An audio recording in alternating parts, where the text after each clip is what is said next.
breaking news and trending talk with Mike and McCarty. Mornings on 101.7 FM and 710 KEEL.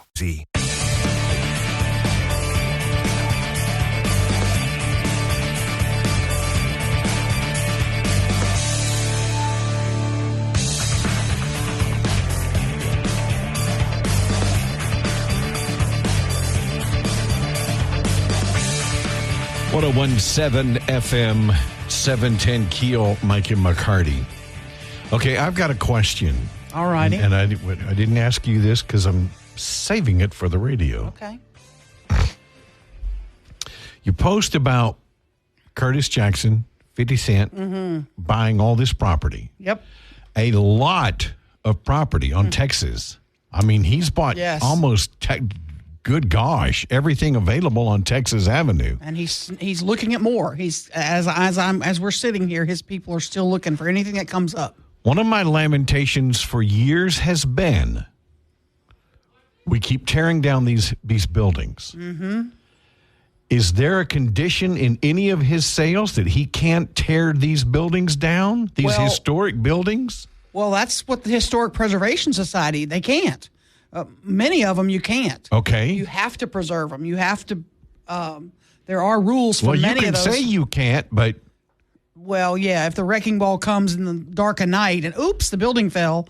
Like the Barrow service station in Dallas. Mm-hmm. What used to be Eagle Ford Road. Right. You know, they were fighting to keep that as an historical site, and the owner tore it down.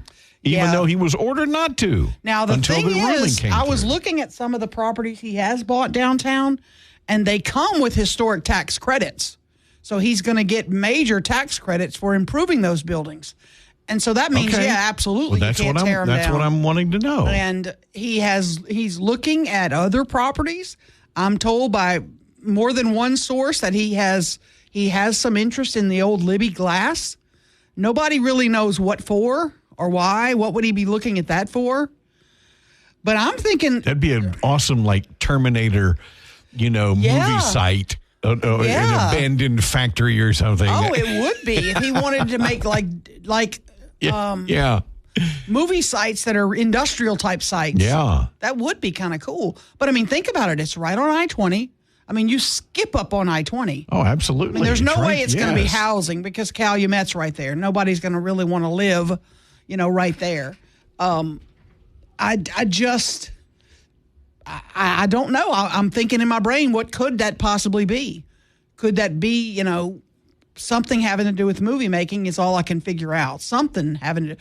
I see, show him Fairgrounds Field with the renditions. Have you seen the renditions of old stadiums that they've converted into lofts? Yes. So cool. Show him those pictures. But I don't know if there's... That might be too far gone is the problem. And I don't know that there's room for that. Well, those have suites and things like that all the way down like the first and second or third baselines. The ones that seemed like I remember. We really don't have suites. We don't have Fairgrounds suites Field at all. It'd be an interesting conversion. It would be an interesting conversion. And then I thought about, what about parking? There's no way you'd have an underground or garage parking over there. That'd have to be parking issues. You'd have to build some sort of parking garage structure. But who knows? He's spent about $2.5 million already on downtown properties. You know that vacant land right next to the Red River District, right to the south of it, I guess? Where the dome was? No, the other side. Okay. Coming toward, on the Spring Street. He's purchased that whole piece right there, right outside the Red River District. So he could be putting up who knows what there. Imagine if the Red River District had a pool sitting right there. And you could have big pool parties and swimming pool functions and, who knows what the plan. He has said we need more pools, we need more hotels. I've got work to do. What about a real nice hotel there? Or what about a grocery store downtown? He's looking at all that. He's looking at all those kinds of things that would help spur more growth in downtown. Yes. And I truly believe he's buying up these properties. He's pretty much paying asking price. But I think he's buying up the properties because he knows he's going to be injecting lots of growth in our city and lots of investment that he thinks those property values will go up. And if he improves them a little bit, he can find an investor who will say, you know what, I'll make lofts out of that. I'll take that off your hands for this amount of money, and I'll make some lofts out of it. We'll see. It's going to be interesting to watch. Because I noticed on your post, like where Dee's photo, that almost that whole block going back toward the river, which is now those buildings have been torn down because that Dee's photo building, which was Drip Donuts most recently, was found to have cracks and unsafe. Yes. So, like I say, grocery store or a gas station, something functional that would help, like you say, spur growth. You bet. And facilitate people moving downtown and businesses. Absolutely. You can see the full list of everything he has bought right now. It's at KEELnews.com. Go check it out. 101.7 FM, 710 KEEL, Mike and McCarty.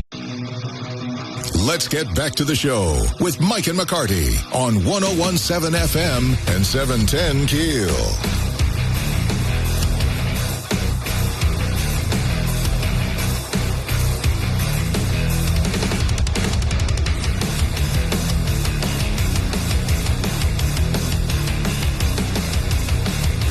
Nope. Don't even ask. Nope. You didn't watch? Nope. What is wrong with Aaron you? Couldn't. There's not enough, I don't know, whatever blood pressure medicine is called in the world to make me sit through those speeches last night. Okay. No, there's just no. There's just I actually watched them this morning because, again, they went too late. They're stretching it out too late. And you know what they said about last night? I mean, the night before last when Biden came out like at almost 10:30? They screwed their schedule up so bad, they had to cancel James Taylor. Imagine going in and telling James Taylor. Oh, don't tell me James Taylor. Oh, yeah. Oh. You're not going. James Taylor has been known to have a little temper tantrum once or twice. And you're going to go in and tell him, you've been bumped. Right. Sorry, you've been bumped. We're going too late. We're having to trim the guests. So I don't know that they really did plan him that late. I think they planned to have him earlier, and everybody just went too damn long. Right. And that, again, happened last night. You don't get Michelle Obama on until 10-ish. I was watching it early, 6 to around 7, and then I went to Albuquerque at 7. Starting the final season of Breaking Bad. Michelle Obama is an incredible speaker. There's no doubt about it. I didn't find it as great as her other speech when she went, when they go low, we go high. I think that was one of her finest speeches ever. I don't think it rose to that. It was pretty good. Barack Obama he's an exceptional speaker. You have to acknowledge that.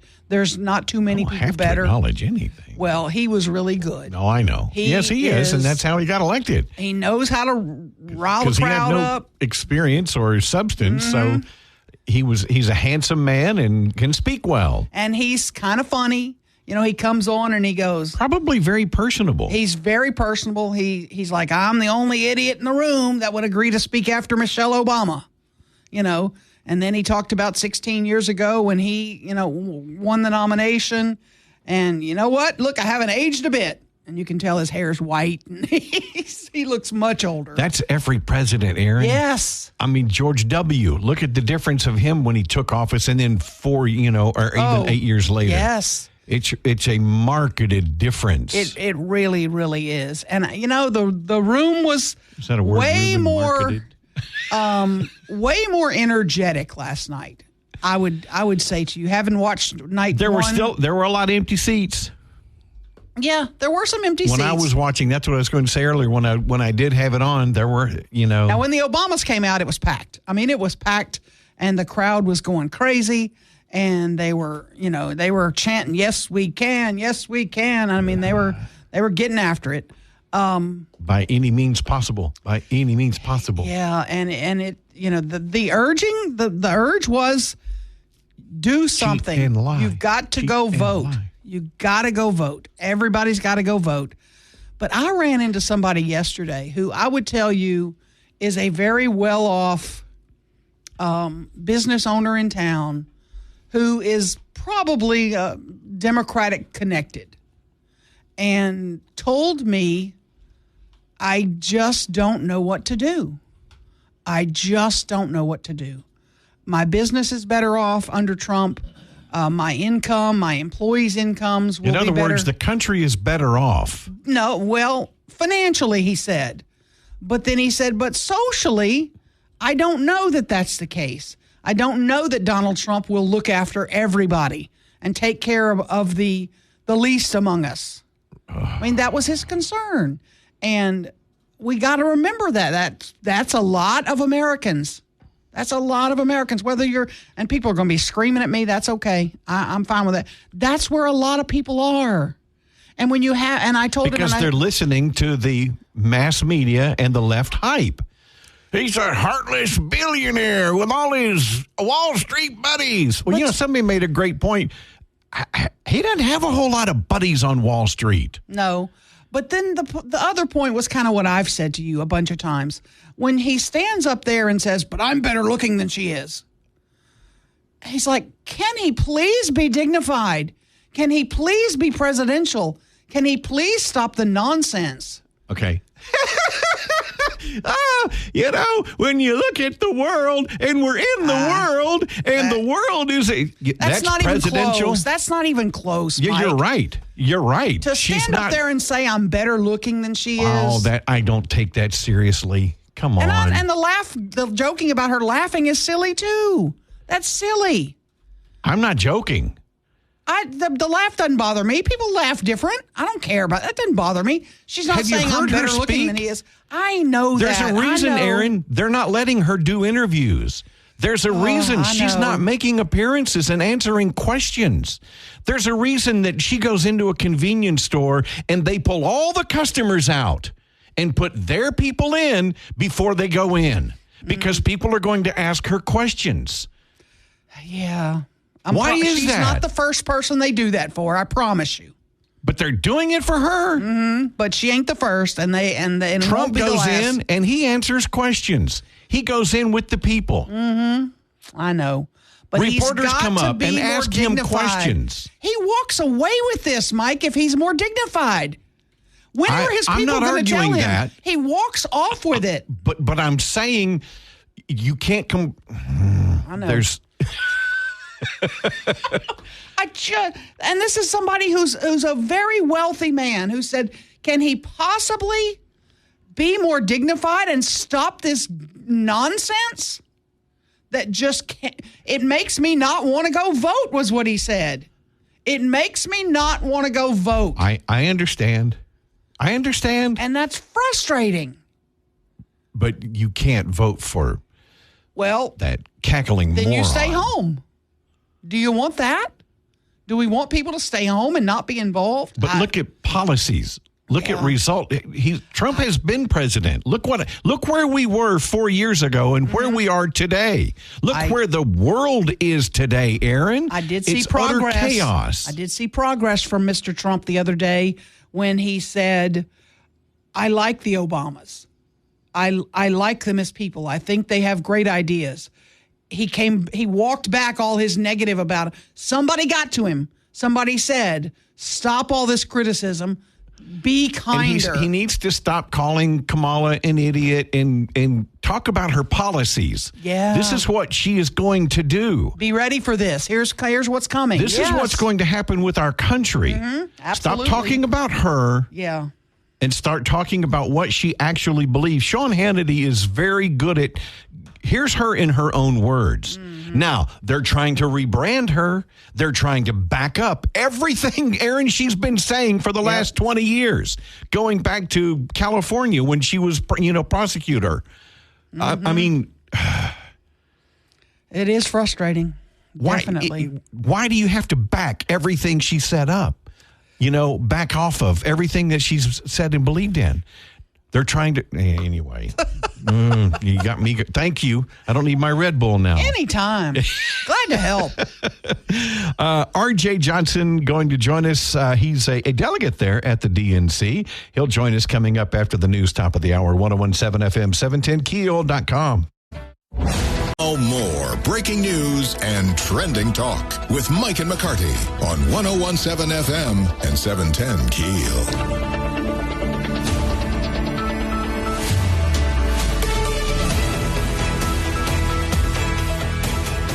Groundbreaking ceremony yesterday. Pretty exciting. Thanks to Biden at Jimmy Davis. Do we have the Jimmy Davis Bridge moving forward? You bet. Adam Bass, state senator, going to join us coming up just after the break. Mike and McCarty, 1017 FM, 710 KEEL.com.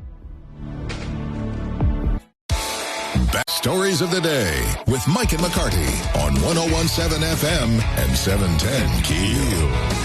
I want to sound like Pete when I grow up. 1017 FM, 710 KEEL. Then I can do things like Toyota, move forward. I have to apologize in advance for another "you up" text this morning at about 6:15. He was. He was.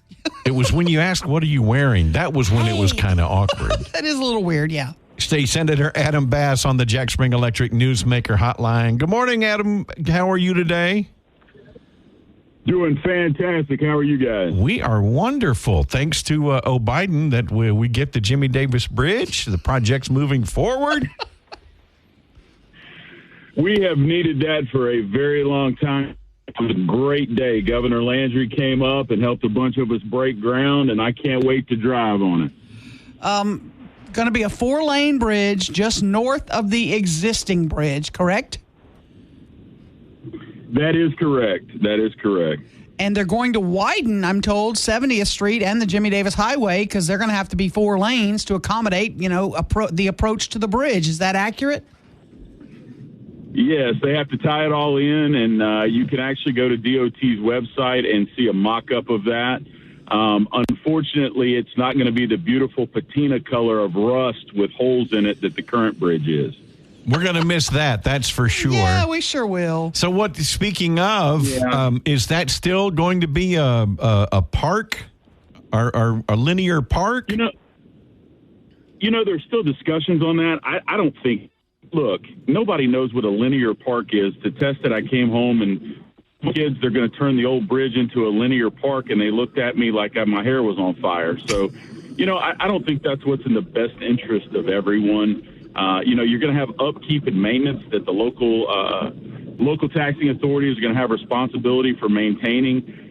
With the cost of refurbishing it and making it ADA accessible, I just think that money could be spent better elsewhere. And, I don't know what you do on a linear park that has a 60-degree ramp basically up to the top of it, unless we're going to do bungee jumping or something like that in this area. So, well, they say they're going to tie together the walkways across ART and Clyde Fant Parkway. And people can go from one all the way to the other going across the bridge on their bicycles or rollerblades or jogging or whatnot. I know we're relatively flat, but I don't think that you need to add elevation to your bike ride or your jog by going at a 60-degree angle over a bridge. I just kind of look at it this way. When's the last time you saw anybody even try to ride their bike or walk across that bridge? Plus, you've got the added problem of making it handicap accessible to everybody to meet the ADA standards. So, I've heard them talk about things like putting an elevator in to make it ADA accessible to the park. So, wow. I just, to me, that's a waste of taxpayer dollars, and I just think we would be better served with a few well-placed sticks of explosives or dynamite. Well, we were told they couldn't repurpose it. They couldn't demolish it because too much would fall into the river. Well, again, I'm not an expert or an engineer in what that would take, but I do know that maintaining it is going to continue to cost the local taxpayers money. And from the feedback from constituents, I just don't think it's the best interest of our area to repurpose that into a park. How soon will the new bridge open up for me and you to drive over it? Well, yesterday what they said is the beginning of 27. So hopefully within the next 2.5 years, hopefully we're driving on I-20 about 6 months before we're driving over the Jimmy Davis Bridge. Hopefully all of that's finished. Now, this is a $360 million project. Is it fully funded? We don't have to go hunting for any more money. We have all the cash we need. We have what we need to get that bridge done, and I'm looking forward to driving it over. I know that there has been some discussion in the past. There has been some money moved around more times than anyone in our area can count, but it is funded. Governor Landry made the commitment yesterday that we're going to get it built. Governor Landry also said, which I know will be to your ears, that we're also going to get 49 built. Let's talk about that, Adam Bass. Let's talk about that. Do we have the money for that? That's the other whole stick-up. Well, that's the thing that we're looking into, and I know NLCOG met last week, and they're continuing to look at different paths. I hate to oversimplify it, but I will. I just want to take a ruler, draw a straight line from one side to the other, and let's get rolling and build the thing. And our Northwest delegation worked cohesively together to get the funding in Davis. I know that we've set that as a key priority to get 49 completed for our area. And I think you're seeing us work more as a team now than we ever have in order to get that accomplished. So there is money there. I don't know how much is going to be needed by the time they break ground because, as you know, construction costs continue to rise. But I do know team together that has made that a top priority to get it done. And again, yesterday during the Jimmy Davis Bridge groundbreaking, we heard the governor say, we're going to get it done. And so we're going to follow that leadership to get that done for our area. We've had a lot of delays. The environmental work is still not done, the assessment or whatever. Why does this grind so slowly? I know you're a new senator, sort of. It's just tough to watch this grind so slowly, right? One of the biggest frustrations I had when I ran for office and was elected is the speed at which government moves. I've tried to get as up to date as I can as quickly as possible. It's kind of like Jimmy Davis Bridge. You had environmental problems with the barn swallows, right? Mm-hmm. And so you continue to have all these processes and all these boxes that have to be checked off when, what I hear from people is draw a straight line, let's pour concrete, and let's get the thing connected and quit talking about it. Just like we went through, 15, 18, 20 years of trying to get the Jimmy Davis Bridge done. I think we're experiencing that same kind of red tape and roadblock in 49. And what I heard yesterday from our governor during the State of the State was, let's cut all that out. Let's pick a path. Let's get to work. Let's find the money, and let's make that a priority and grow our economy and get businesses and people back into the state of Louisiana. And he talked yesterday about North Louisiana being a huge part of that plan. Sounded good. He talked a lot about North Louisiana. Central Louisiana have lots of potential, and he's going to bring everything he can to power to help our areas grow. It was nice to hear. It was absolutely nice to hear, and I can tell you that he said it more than once. So we're going to make sure that we get with him, come up with a plan, and then hold him to it. Absolutely. Adam Bass, thanks for being available. We appreciate you. Absolutely. Thank you guys so much. Everybody have a great day at school and a great day at work. You bet. 101.7 FM, 710 KEEL, Mike and McCarty. Coming up, R.J. Johnson going to join us after the news, top of the hour from the DNC. Mike and McCarty. Of Mike and McCarty on 101.7 FM and 710 KEEL. The drought is over. Is it? 4 weeks. No activity on any F1 circuit. This weekend. Zandvoort, baby. You're dying. I'm so ready. Got another buddy of mine up at Channel 3 that, wow, when I send audio up, it's like 2 more weeks, Exactly. Where's the circuit this week? You just said, didn't you? Is Zandvoort. Where's that? Deutschland?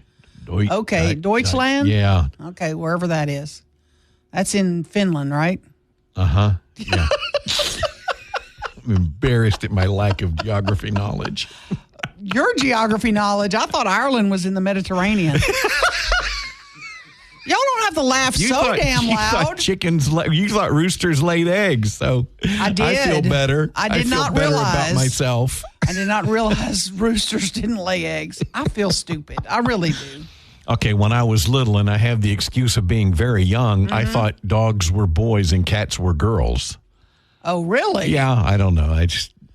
Did we ever get to the bottom of are we out of time? Ruben, does a hen have to have a rooster to lay an egg? I can't believe we're doing barnyard sex ed again. I really can't. What's it called where the egg comes from? What's that called? A virgin hen can't have eggs? They can lay eggs. So... Yeah, they can. Let me defer to Ruben. How do I say this without getting disgusting? Okay. When chickens lay eggs, unless they've been fertilized by a rooster, laying an egg is like that chicken's time of the month. Oh, that's easy to understand. There you go. Okay. I got it. Well, they lay eggs. They don't just lay eggs once a month. No. But that's what it is. When they haven't been fertilized by a rooster, that's right. Okay. And when they have been fertilized, when they have been fertilized by a rooster, the egg would have a baby chicken in it. Yes. It's been a long time since agriculture class. Were you in FFA? No, but I was in 4-H. Okay. But wait, the roosters haven't been fertilized, or the eggs don't have baby chickens in them? If they haven't been fertilized, there's no baby. That's where you get the eggs from the grocery store. Oh, so there's two different kinds of eggs? Yes. Fertilized and unfertilized. Right. Yes, there's one kind of egg. Okay. But whether or not it's fertilized or not. One doesn't have a yolk, right? What? No, it has a yolk. It's not. Really? That's a whole nother segment. Sorry. It up. Just wrap it up. RJ Johnson's like, I have to follow this.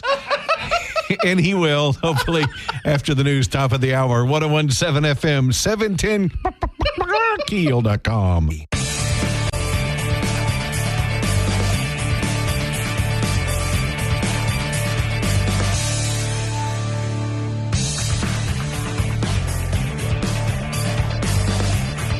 .101.7 FM, 710 KEEL, and on the free KEEL app, Mike and McCarty on the Jack Spring Electric Newsmaker Hotline, long distance from Chicago. RJ Johnson joining us. RJ, are you up this morning? We are up. Louisiana has a breakfast. All the delegations have breakfasts at 7:30, so we are up getting ready to head into day 3 of convention. We're sorry we missed you yesterday. I know there was a snafu. Did you, of the 2 nights you have been there, give us the highlights. What stood out to you that kind of fired the crowd up that was very exciting? Listen, there have been some amazing speakers. The energy has been palpable. It has been it's been amazing. Last night was the roll call, which was a little bit different than roll calls in the past. You saw Little John come out for Georgia. We were wondering, Louisiana, are we going to have Juvenile pop up? Unfortunately, we didn't. Many people don't know DJ Khaled is from New Orleans. I was born in New Orleans, and so we had All We Do Is Win as our song. That was a highlight. Of course, the Obamas. Barack and Michelle did a great job last night. The night 2, Jasmine Crockett was on fire. Secretary Clinton was also loving. Of course, Joe Biden coming out got a resounding applause from everybody at convention, and so it's been super exciting, a super moment in history. I saw one of the reporters kind of moving through the crowd. I think it was last night. One of the delegates was 20 years old. He looked 14, but a lot of youngsters are getting involved. Absolutely. You saw last night also during the roll call, I think one of the states had their oldest delegate at 83 and their youngest delegate at 18 cast the votes for their state. And so, yes, young people are getting involved. We have kids here. We have babies here that are seeing what's going on here at the convention. And so whether, you're Democrat, Republican, whatever, it's just the energy of conventions across the board are really fun. I want to congratulate you. You are now Dr. R.J. Johnson, I'm told. And so I want to call you Dr. Johnson today. It was real clear last night and the night before from most of the speakers that this is going to be a close election. You know the room you're in. You know a lot of our listeners are Trump supporters and Trump fans and are Republicans and are conservative. Mm-hmm. Do you think both sides acknowledge that this is going to be down to the wire, a very close race? Absolutely, and thank you for the congratulations. Look, this is it's going to be a close race, but regardless of who you support, whether it's Republican, whether it's Democrat, the whole point is to be involved in the process and to get folks out to vote. I think that's the important piece of this. We need to make sure that our communities are involved in this election process. And it's going to be close, and you can't take any of that for granted. But I think with our community, we've seen what one vote matters one way or the other. And so it's important for our people to understand and get involved in the process regardless of party. Well, we know a lot of people, they listen to Trump speak or mean tweets, and then they listen to Kamala and they go, I can't vote for either one of them. What do you say to those people who just won't get involved?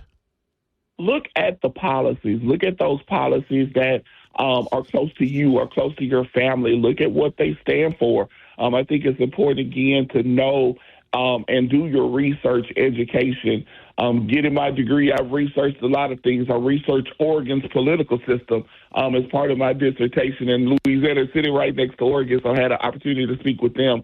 It's important to understand what the issues are. And I think we as a people have to determine and work towards policy and work on issues together, because we can always find a common ground.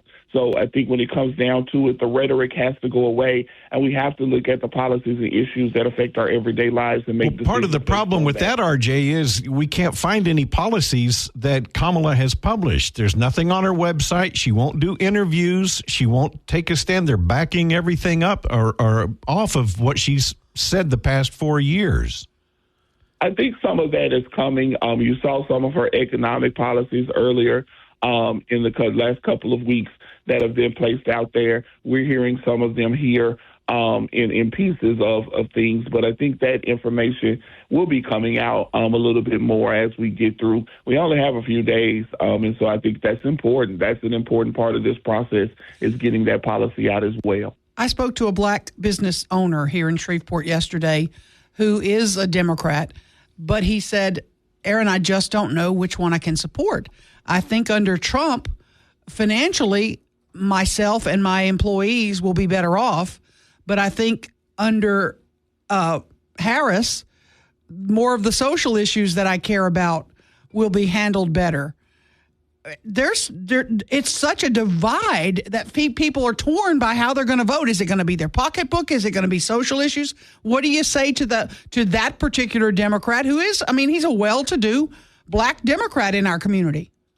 Mm-hmm. This election is extremely personal. Again, it's about what's going to be best for you and your family, and you have to make that decision on your own. Of course, we're going to go out and do what we can, but again, this election is personal, and you have to do your research as a person and get the information you need to be able to make the best decision for you and your family. Do you struggle with the fact that you're at this convention in Chicago, y'all are having a good time, you're getting juiced and energized, but that in the big scheme of things, the way we elect presidents, Louisiana really doesn't matter? Does that trouble you? A lot of people think that, but I think across the board, we have to make sure that Louisiana remains relevant. And that may come from what Georgia did and changing how they were thought about. Georgia wasn't thought about as a swing state. Georgia is now, did what they did in the previous election and flipped. That can be done. But again, it goes to people getting out, people making those making concessions, talking to people, and getting people to go out and vote. We have to end the apathy. We have to do what we can to get our citizens interested. I was a little concerned the first night how long it went, how late it was when Joe Biden came out. Again, last night it was pretty late. Are the speeches just going long, or did they let y'all know, hey, these are going to be late nights? They are going to be late nights. And, you realize that we have our news at 10 o'clock. On the East Coast, their news comes on at 11 o'clock. And so that kind of, plays into that. I've been doing some reporting live for KTBS. Mm-hmm. And so we were prepared to go on at 10 for that interview, and that lasted long until about 11:30 that evening. So our nights are long, our mornings are early, but we're doing what we have to do to get our state represented here. R.J. Johnson at the Democratic National Convention. Look, thank you so much. Did you have one more? Wait, Aaron? One more. What are you looking forward to tonight? What are the key points for tonight you're watching? Tonight will be the vice presidential nominee accepting the nomination, Governor Tim Walz of Minnesota. So looking to hear what he has to say. Right now, it kind of seems like America's dad, America's coach. And looking forward to learning more about him, as well as Bill Clinton. He will be on the stage tonight. So looking forward to seeing those gentlemen this evening. I know Mike will be watching Bill Clinton. He can't wait. Uh-huh. And be sure to pop into that free vasectomy van, too, while you're there. Hey! I have not seen that. RJ, thanks a bunch. Thank you, RJ. All right, guys. Have a good one. You too. 1017 FM, 710KEEL.com. Back to the show with Mike and McCarty on 1017 FM and 710 KEEL.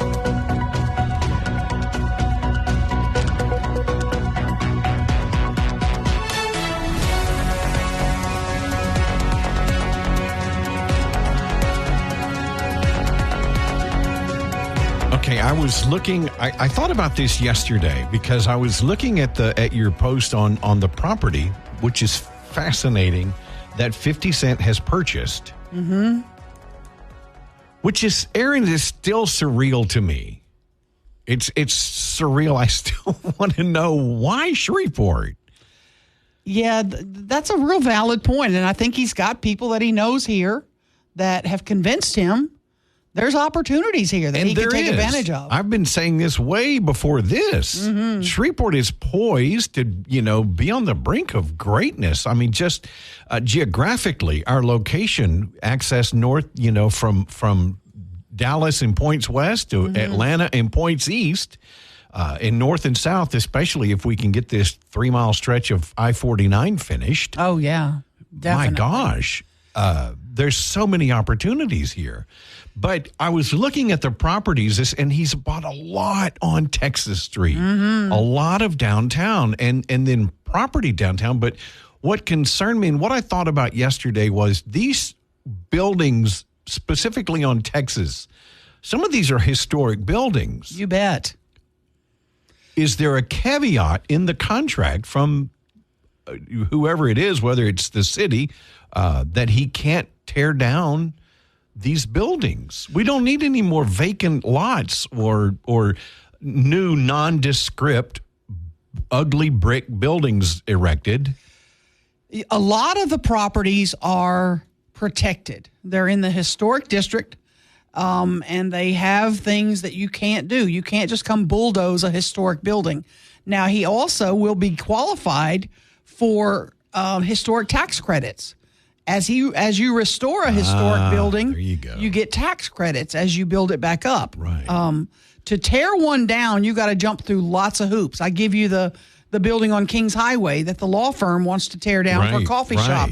They've had to jump through a ton of hoops and have been hit with a brick wall, literally.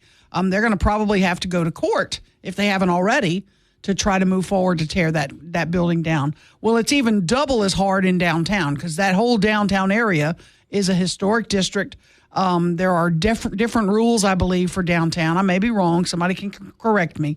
But his plan is to refurbish them, bring them back to life, make housing, make businesses, clubs, restaurants. That's his goal.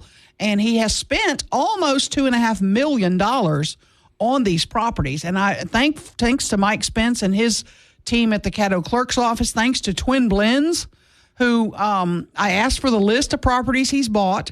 And then when the Twin Blends guys were here, I said, can y'all take pictures of a list of properties I give you? I'm thinking there's 3 or 4. No, it's about 10. So they went out and took pictures of all the properties he bought and aerial photos of each of the properties. Those guys are great, aren't they? They're amazing. Mike and Mark Mangum, we love you guys. And so I'm going to spend the 99 cents for their subscription, which I was ragging them about because it costs 99 cents to subscribe to one of their pages. They do that on the side, though. They do. They both have full-time jobs, and they do all that research and all that work for Twin Blends on the side. And I'm going to tell you, some of the properties, like one on Texas Street, 205 Texas, he paid $345,000 for. It doesn't need a whole lot of work. There'll be some interior work, but it looks like it's one of those beautiful buildings that's got like what could be a bar downstairs, and then you could have living conditions upstairs. You could live above it. And Aaron, that's cheap. Yeah. $345,000 for an historic building in a downtown? That seems... in the heart of our community, within walking distance to the casinos, to the Red River District, to his Millennium Studios, to the courthouses. I mean, you can walk into the new state building. You'll be able to walk. But imagine being able to have a business downstairs and live up above your business. I just think there's so many options for these. And he said when he was here before, we need more pools. We need more hotels. I've got work to do. That's his quote. So he's bought a big stretch of land right near the Red River District. Could that be a pool? Could that be another hotel? I know he now owns what I call D's Corner, but it's the where the Drip Donuts was, where they found foundation issues and had to destroy that building. Yep. Gotta be a great location for a grocery. You bet. One of those downtown markets, not a convenience store, but an actual grocery market. He bought that whole piece of property where the dome was. Now, I think the plan is a permanent dome there, but I don't know. Is that going to be the location of the permanent dome? That's what I heard. That's what it looks like. That's what I've heard. And it's at so there'll be adjacent things to that he's going to be buying up. Yeah. I've heard he's looked at Libby Glass. The Libby Glass plant. That's fascinating to me. What could you use that for? I know. Yeah. Maybe industrial movie making sites. I don't know. I'd love to get him on. Yeah. We need to connect with him. We'll figure out how to do it. We'll get him in. Definitely. Coming up here in about 10 minutes, Julie Emerson going to join us. She's chairman of the Ways and Means Committee, and we're going to talk with her after the news, bottom of the hour. 101.7 FM, 710keel.com. Now, breaking news and trending talk with Mike and McCarty on 101.7 FM and 710 KEEL.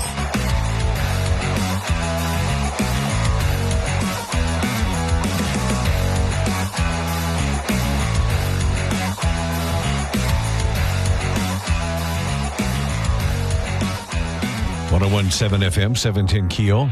A little aneurysm there for a moment. Mike and McCarty, golly, those are scary.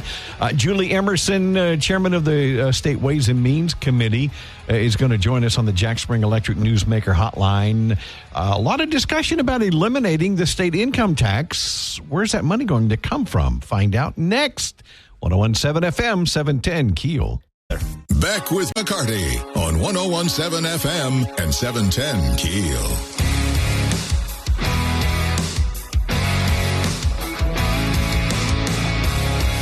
On the Jack Spring Electric Newsmaker Hotline, Mike and McCarty, we talking with Julie Emerson, representative and chairman of the Ways and Means Committee. Julie, good morning. Good morning. Happy to be on with you guys. Thank you so much for agreeing to talk with us. A lot of discussion about eliminating the state income tax. We know next year we'll be able to talk finances. Do you support eliminating the state income tax? And if so, where are we going to make up funding? Yeah, so, obviously that is kind of the latest trend with a lot of our surrounding states. And, we're in a constant battle to remain competitive as far as, wanting to retain people and not having all of our young people move out of the state. So, look, I think that it's something that we really want to look at a lot. Julie Emerson, myself, would love to eliminate it. It does create about a $4.5 billion price tag. And our state general fund right now is about $12 billion. So it's a little more than a third of the budget. I am very thankful that we have a governor who seems to be very concentrated on finding ways to have a more efficient government and not spend as much money.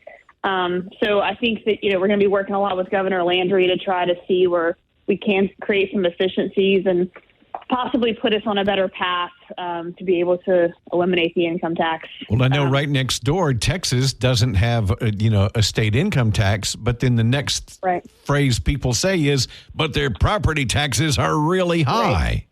Right.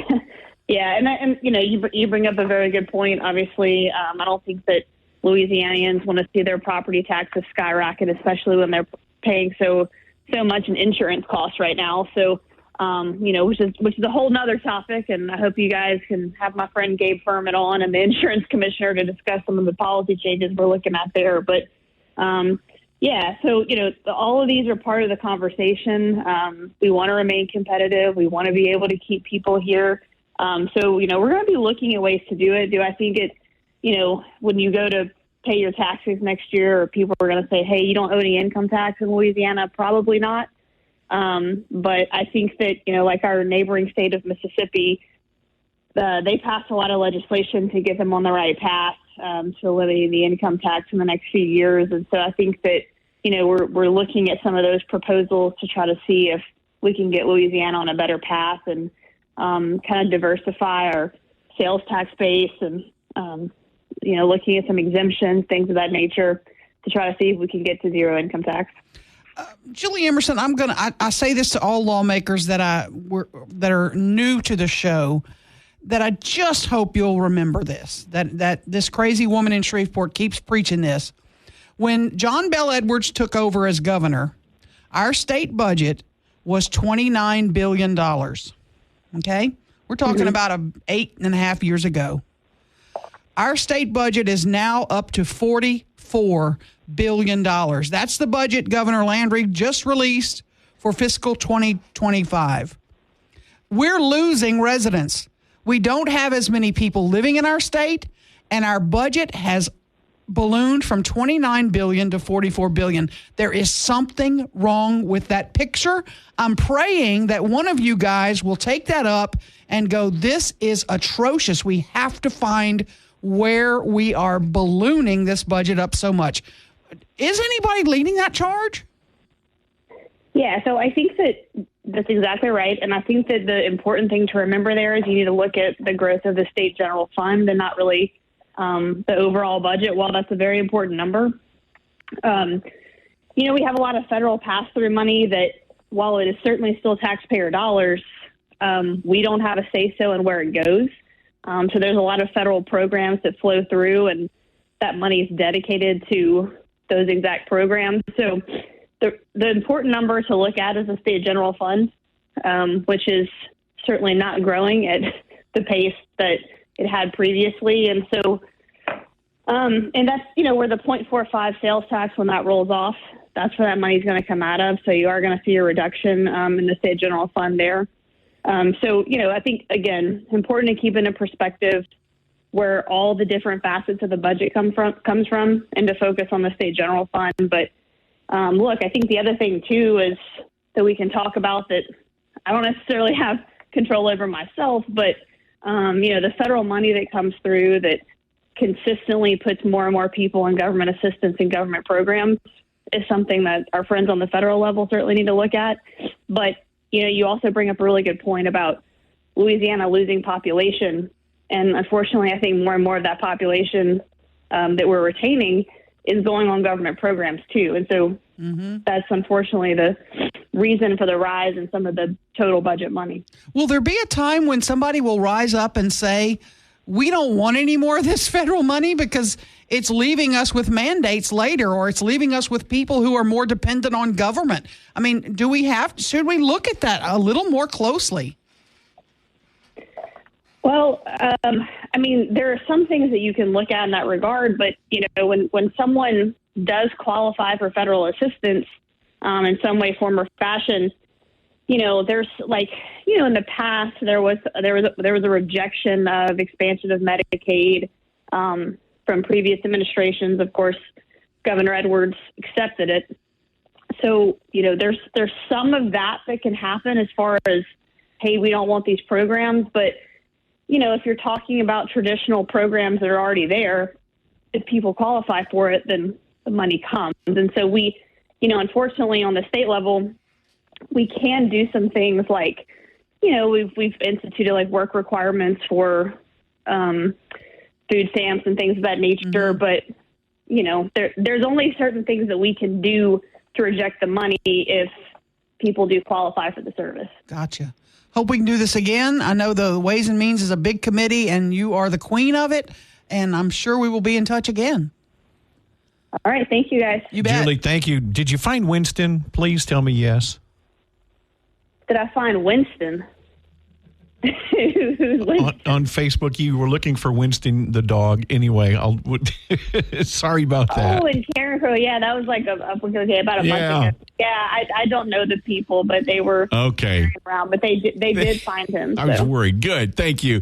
Julie, have a great week. Thank you so much for talking with us. Okay. Thank you so much. 101.7 FM, 710 KEEL, Mike and McCarty. Let's get back to the show with Mike and McCarty on 101.7 FM and 710 KEEL.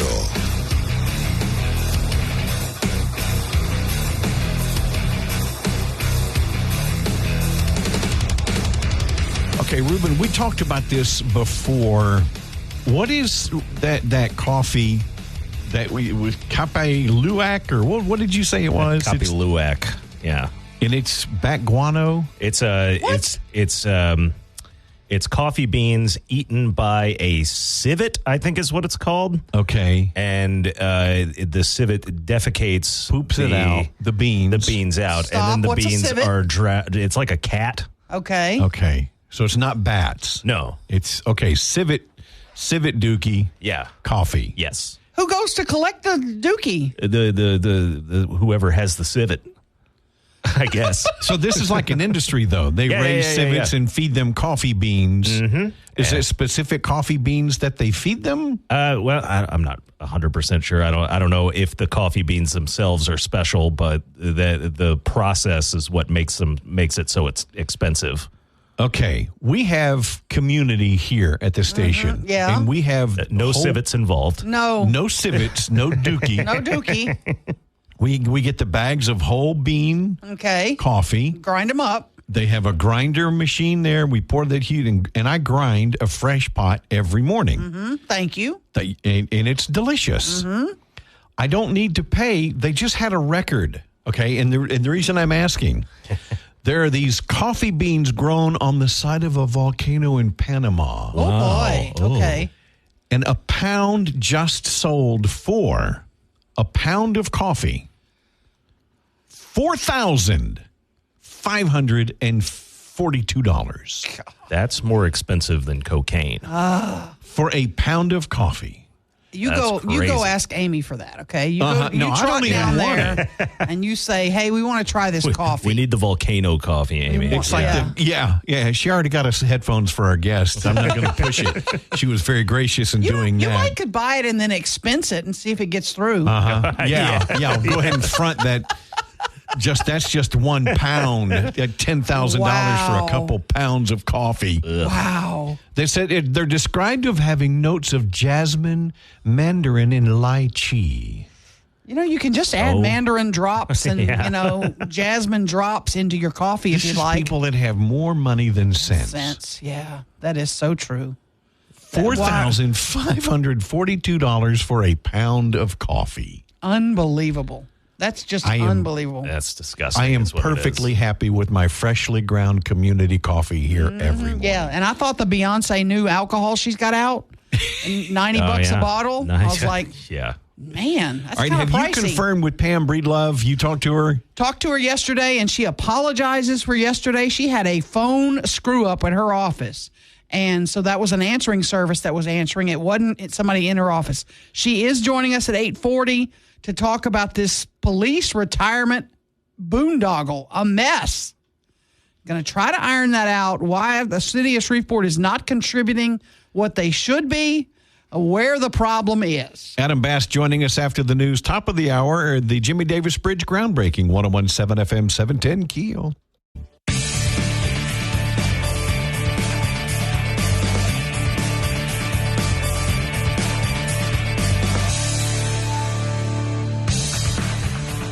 710 KEEL.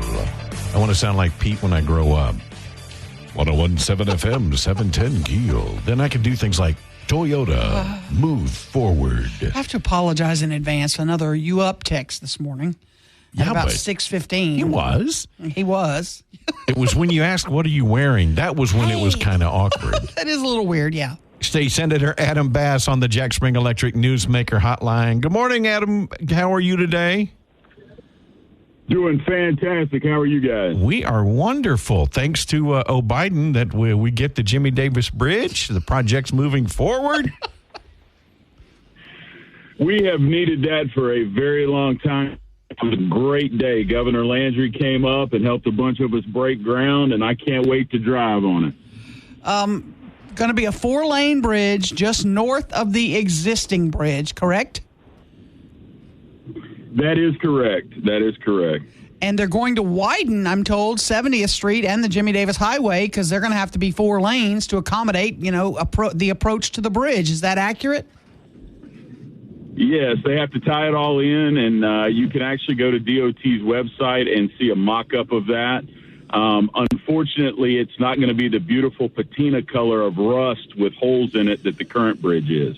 We're going to miss that, that's for sure. Yeah, we sure will. So speaking of, is that still going to be a park or a linear park? There's still discussions on that. I don't think, look, nobody knows what a linear park is. To test it, I came home and kids, they're going to turn the old bridge into a linear park, and they looked at me like my hair was on fire. So, I don't think that's what's in the best interest of everyone. You're going to have upkeep and maintenance that the local taxing authorities are going to have responsibility for maintaining. With the cost of refurbishing it and making it ADA accessible, I just think that money could be spent better elsewhere. And, I don't know what you do on a linear park that has a 60-degree ramp basically up to the top of it, unless we're going to do bungee jumping or something like that in this area. So, well, they say they're going to tie together the walkways across ART and Clyde Fant Parkway. And people can go from one all the way to the other going across the bridge on their bicycles or rollerblades or jogging or whatnot. I know we're relatively flat, but I don't think that you need to add elevation to your bike ride or your jog by going at a 60-degree angle over a bridge. I just kind of look at it this way. When's the last time you saw anybody even try to ride their bike or walk across that bridge? Plus, you've got the added problem of making it handicap accessible to everybody to meet the ADA standards. So, I've heard them talk about things like putting an elevator in to make it ADA accessible to the park. So, wow. I just, to me, that's a waste of taxpayer dollars, and I just think we would be better served with a few well-placed sticks of explosives or dynamite. Well, we were told they couldn't demolish it because too much would fall into the river. Well, again, I'm not an expert or an engineer in what that would take, but I do know that maintaining it is going to continue to cost the local taxpayers money. And from the feedback from constituents, I just don't think it's the best interest of our area to repurpose that into a park. How soon will the new bridge open up for me and you to drive over it? Well, yesterday what they said is the beginning of 27. So hopefully within the next 2.5 years, hopefully we're driving on I-20 about 6 months before we're driving over the Jimmy Davis Bridge. Hopefully all of that's finished. Now, this is a $360 million project. Is it fully funded? We don't have to go hunting for any more money. We have all the cash we need. We have what we need to get that bridge done, and I'm looking forward to driving it over. I know that there has been some discussion in the past. There has been some money moved around more times than anyone in our area can count, but it is funded. Governor Landry made the commitment yesterday that we're going to get it built.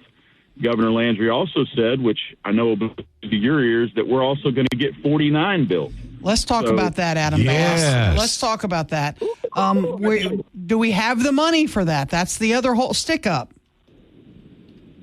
Well, that's the thing that we're looking into, and I know NLCOG met last week, and they're continuing to look at different paths. I hate to oversimplify it, but I will. I just want to take a ruler, draw a straight line from one side to the other, and let's get rolling and build the thing. And, our Northwest delegation worked cohesively together to get the funding in Davis.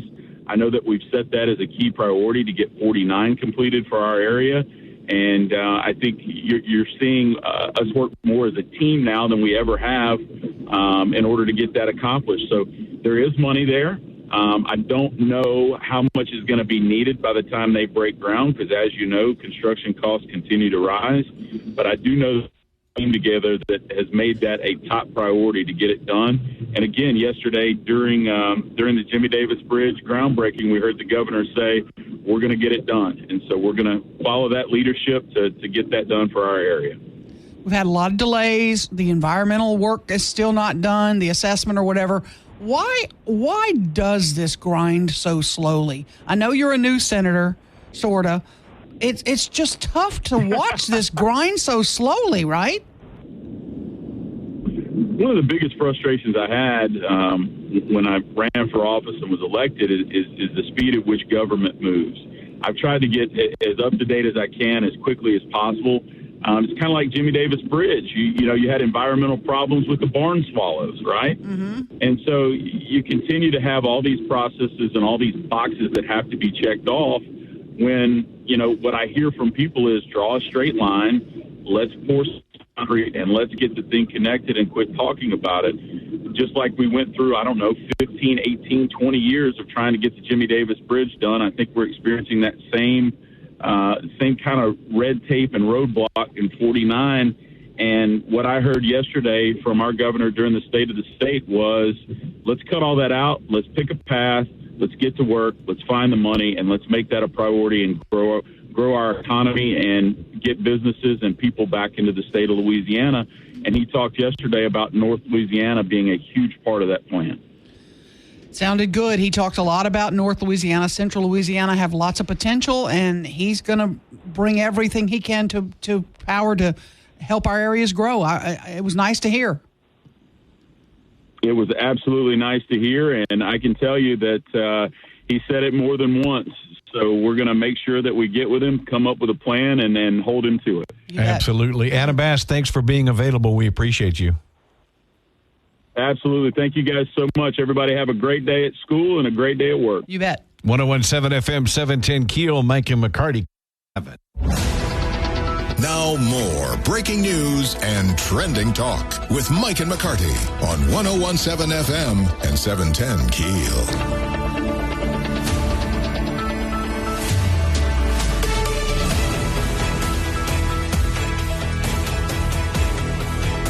101.7 FM, 710 KEEL on the downhill slide.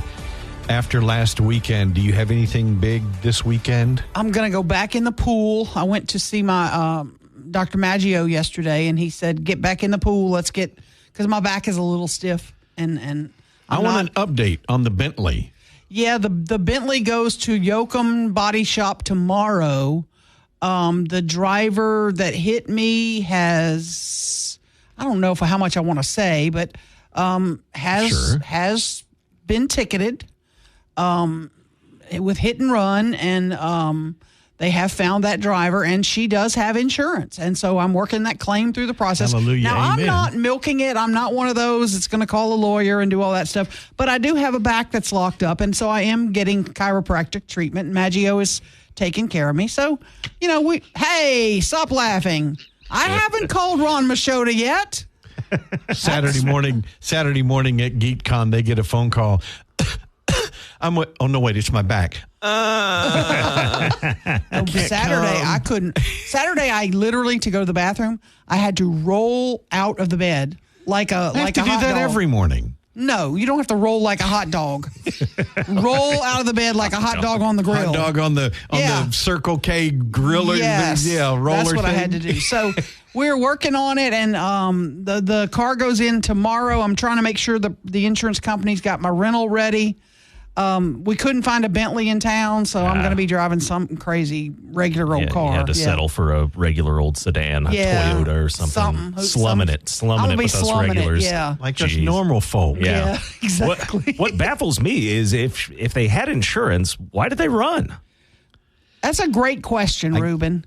And the detective told me, Granny's coming in, and then he told me the detective actually said that. He used the word granny. About a lady younger than us. And so I thought when he said granny, I thought, well, maybe there's a memory law, maybe she panicked and because my mother, when she was suffering from dementia, she fled the scene of several wrecks. Oh, wow. She got in a wreck. Would get lost. She hit a motorcycle one time and fled the scene. I mean, it happens when you lose your faculties. But this woman, I don't know why she fled. I'm not sure. I don't know that she's explained. She did have she had a violation. Expired driver's license. Right, and she may have panicked about that. That could be it, I didn't know if you wanted to say that on the air. Yeah, I'm not naming her, so I don't have a problem. Her driver was expired. Yeah, and that could be an issue. But again, I'm working with the insurance company, and it sounds like, things are going to all be covered. If they're not, of course, I got great State Farm insurance, and I'll fall back on that. I don't want to because then my rates will go up. Because I'm making a claim on my insurance. Right. No, you don't want that. I have uninsured, of course, with all the bells and whistles, but I don't want to do that. Of course you do. You have a Bentley. I mean, you've got to. Yeah, right. You have to insure a Bentley because idiots will hit you.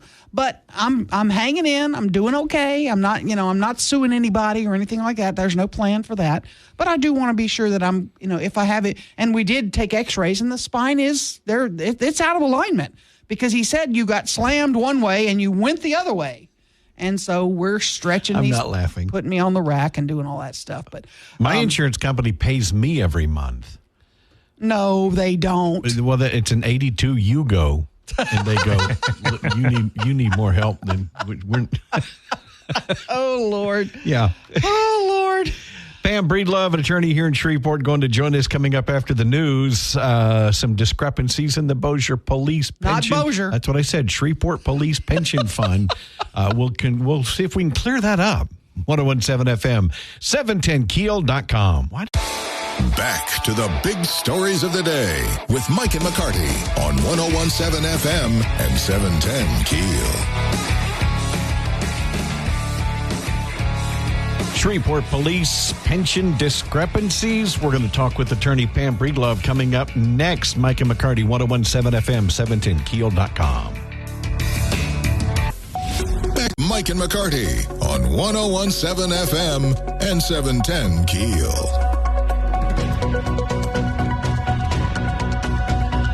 On the Jack Spring Electric Newsmaker Hotline, Shreveport attorney Pam Breedlove talking with us about the Shreveport Police pension funding debacle that's apparently been going on for years. Pam, good morning. Thanks for joining us. There we are. Thank you for having me. You bet. Well, Pam, first of all, how did this come to your attention, and how did we get to this point that's apparently been going on for years? It came to my attention because the Shreveport Police Officers Association discovered we're having issues for their officers who were retiring. Things weren't being correct when they were trying to get things finalized for their retirement. The information wasn't correct. So SPOA started looking at their current officers and starting to do stuff, and then we started just doing audits. And there's like 3 major mistakes that have been going on, 2 of them since 2022. The first one is every year in January, officers get a 2% raise. For some reason, in January of 2023, the city of Shreveport did not start reporting the higher income to IMPERS. IMPERS is the Municipal Police Employee Retirement System. That's correct. Okay. So they started in January. They all get this 2% raise. City of Shreveport we're showing that on their checks, subtracting the employees 10%, showing an employer calculation on that amount, but reporting to IMPERS what was shown on their checks for 2022. And they did that all the way through the end of June of 2023. So that was 6 months.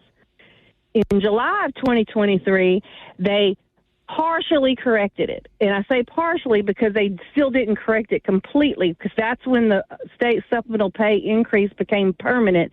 So they started reporting it, but it was still off. So from July of 2023 through October of 2023, depending on, and I don't know how the city came up with their numbers, lieutenants' incomes were underreported about $30 a month. Sergeants about $20 a month. SPOA is still doing audits to find out on everybody else. But so through October, they underreported it by that. And then in November, they got it all correct. But they only corrected it for November. And, if it was an innocent mistake that after 20-something years they forgot to do the raise in January and report that to Empress, when they discovered this in July of 23, they should have gone back and corrected it all the way back to January, and they didn't. Well, that's an interesting comment that you make. If this was an innocent mistake, do you think something more nefarious is going on? Well, let me put it this way, because when you add up to the next mistake that I'm going to tell you, I think that might be. In the fiscal year of 22 to 2023, the state of Louisiana gave all fire and police, municipal fire and police, and a whole bunch of other state-type people that they pay state pay. They called it a $1,200 one-time bonus, but it was income, and it was paid out just like they just upped through their state supplemental pay, the $100 a month. Empress, and I know this because I heard it directly from the director of Empress' mouth last week, sent out memos to all the municipalities in 2022 telling them that was pensionable income, that extra money should be considered pensionable and reported. The city of Shreveport chose not to. So, and for the whole, they've never reported it's $1,200, never reported it to Empress. I just confirmed from somebody at the fire department that the city of Shreveport did the same thing with the fire employees' retirement system. The $1,200 that the fire department employees got from July 2022 to June 2023 was never reported to the fire employees' retirement system. So that kind of mistake across both departments, after being told it should be income and you don't report it, that doesn't sound like an innocent mistake to me. Okay, that's number two. What's the third mistake they're making? The third mistake they're making is that when officers start employment from the day they started the academy, they are supposed to be enrolled in Empress and employee and contributions start to be making. They are not doing that. I have officers that were hired in July of 2023 that started the academy July 16th, 2023. They didn't make the first Empress contribution until July 16th of 2024. That officer owes him, the employee portion is like $3,800. The city owes almost over $14,000 on just that one officer. And I've been told that that's kind of been a standard practice with the city of Shreveport, that even though the law has been this for more than 25 years, they have to start at day one, they're not. And so you tell me, that makes a huge problem. Pam, you also told me in our conversation the other day that something that was astonishing. You told me that some of the payroll records kept by Shreveport police are done they're handwritten, and some of them in pencil. That's true. Is that accurate? And why would we be doing that in 2024 when we have so many digital programs to keep up with payroll? That would be a question for the Shreveport Police Department. They are still doing pencil records. There are timesheets that are kept by the duty lieutenants that it's for the whole year, and they write in pencil on there how many hours an officer works, and they keep track of time that way. In addition to that, if an officer works overtime, then they fill out an overtime slip.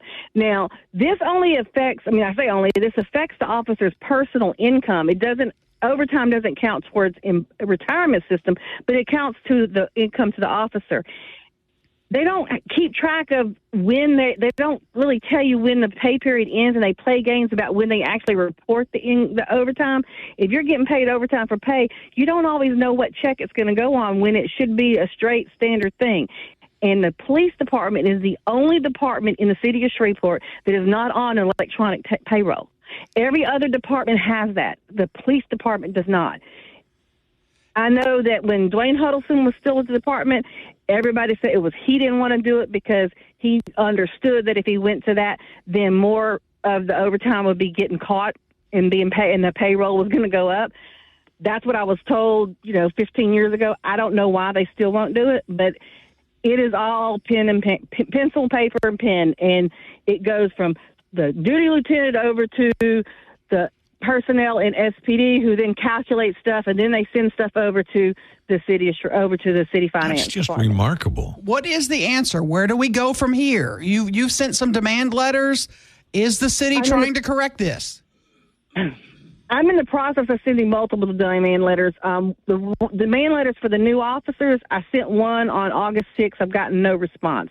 They're fixing to get another one this week. I'm in the process of finishing the demand letters for the other officers because we thought they were going to be correcting it. They sent around an email saying they were working on some stuff, so I was trying to give them the benefit before I sent out the demand letter, but they haven't corrected it. It's like they're correcting it on the people who brought it to their attention. If you take it, those are correcting it, or they're prioritizing certain things. But this is systemic. And it's a huge amount. Quite frankly, the two mistakes about not reporting the $1,200 in extra state supplemental pay and the not reporting the raise, by my rough estimate, that's the city owes Emperors between $200,000 and $250,000. Now, does Emperors get involved at some point and say, "Hey, you're not reporting this accurately. You need to fix this"? Didn't they come in town Friday? They did. They came this past Friday to do some. I understand to do some stuff, but they're still going at it. Part of the problem is Emperors was not aware, and so I actually spoke to the director last week. He was aware of one problem. He was not aware of some of the others. He was aware of the problem with they didn't report that $1,200. He just had become aware of that. He was not aware that they hadn't bothered to report the increase in raises. He was not aware that they weren't reporting officers when they first start at the academy. And so, they try to work with the departments and but when you don't get answers and you don't get answers, at some point, Empress needs to go after them. They went around and sued all my little small towns who have never really been enrolled in it to get their money. They're going to, at some point, come after the city because that's a lot of money. Because just for those two little mistakes, that's over $200,000, maybe closer to $250,000 that the city's going to owe. When you start looking at these other officers who were going through the academy and they didn't do stuff, the numbers are going to go up. And then Empress is going to want their interest, which they're entitled to. And this really affects the officers because it affects their retirement pay. The other thing, like for this officer who's started working last year, they've not filled out the paperwork to get him his state supplemental pay. So this officer who should have started getting state supplemental pay at July 31st hadn't got any. So they already owe him $600 in state supplemental pay that he hadn't received. Is there also a problem, Pam, with some of the supplemental pay that it used to go through the city's bank account, but now they're issuing separate checks for some of that? Is that goofed up right now too? Well, what used to be is the state actually made the deposits into officers' personal bank accounts. But the city was required by law to add that amount to the paycheck so that they could calculate the contributions to Emperors, calculate federal and state taxes, withholding, and Medicare, and then they would take the offset back and then subtract the offset it back out because it was going to be paid directly by the state. Well, that changed for police officers starting July 1st. Starting July 1st of this year, the Emperors is sending the money directly to the city of Shreveport, and they are supposed to pay that money then the city has to distribute it.